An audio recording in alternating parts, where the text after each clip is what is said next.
Halo semuanya, kembali lagi di sini dengan Hakim.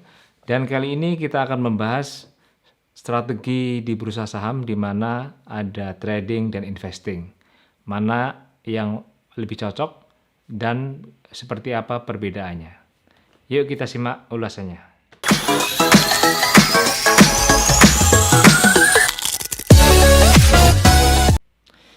Jadi pada dasarnya saham itu adalah bagian kepemilikan terhadap suatu perusahaan. Jadi seperti kita punya usaha bisnis misalnya bakso, kita punya kepemilikan misalnya 5%, 10%, dan kelebihannya di bursa saham, kepemilikan tersebut bisa kita perjualbelikan ke orang lain dengan cepat. Nah inilah dia kelebihannya saham. Jadi saham itu adalah instrumen investasi yang bisa ditradingkan. Jadi dia investasi tapi bisa di trading. Dan trading di sini ini berbeda dengan trading seperti kita jual beli produk ya. Jadi kalau kita jadi penjual misalnya kita buka online, kita jual barang, kita itu jual sesuatu produk kepada konsumen. Jadi kita menjadi mata rantai dari distribusi barang dari manufacturer ke distributor ke kita kemudian ke pembeli.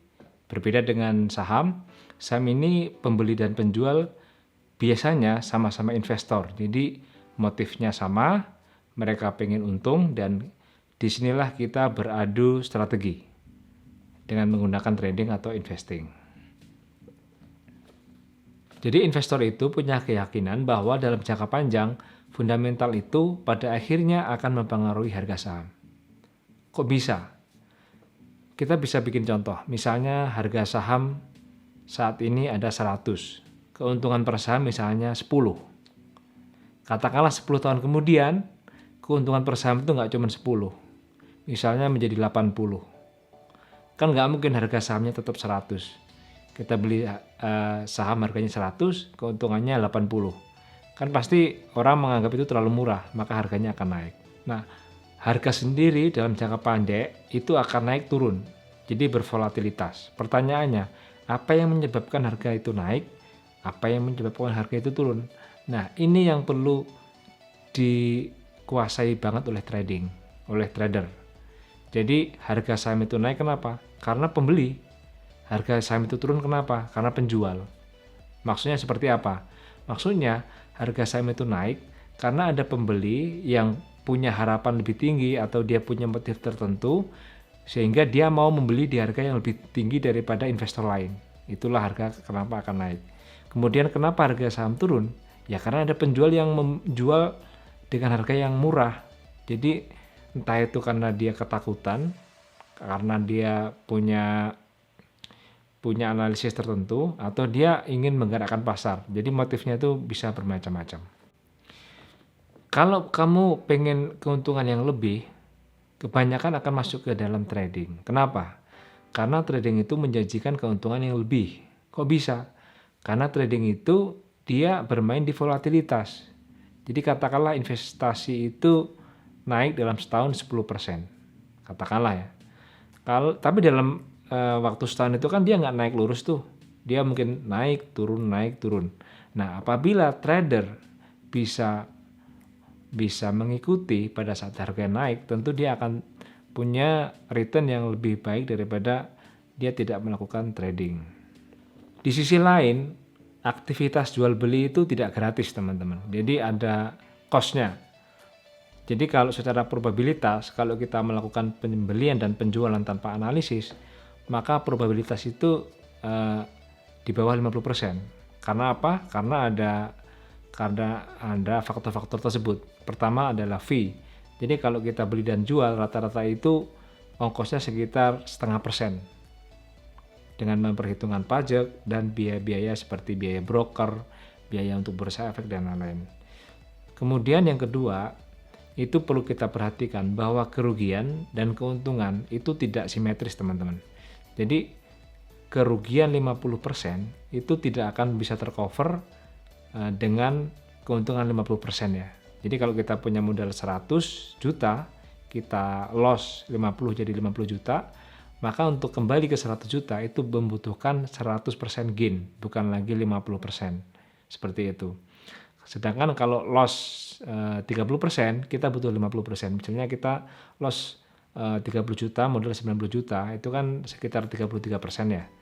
Kalau kita pengen balik lagi ke 90%, maka dari 60 ke 90 itu butuh 30 juta. Nah, selain itu di bursa saham itu ada spread, teman-teman. Jadi spread itu artinya kita beli dan jual itu tidak bisa dengan harga yang sama. Ini aku punya contoh di sini, misalnya harga belinya 214. Kita beli di 214 pada saat itu. Kalau harga tidak bergerak sama sekali, kita pengen jual di saat itu, maka kita tidak bisa jual di 214. Kita jualnya bisanya di atasnya, di 216. Jadi seperti itu.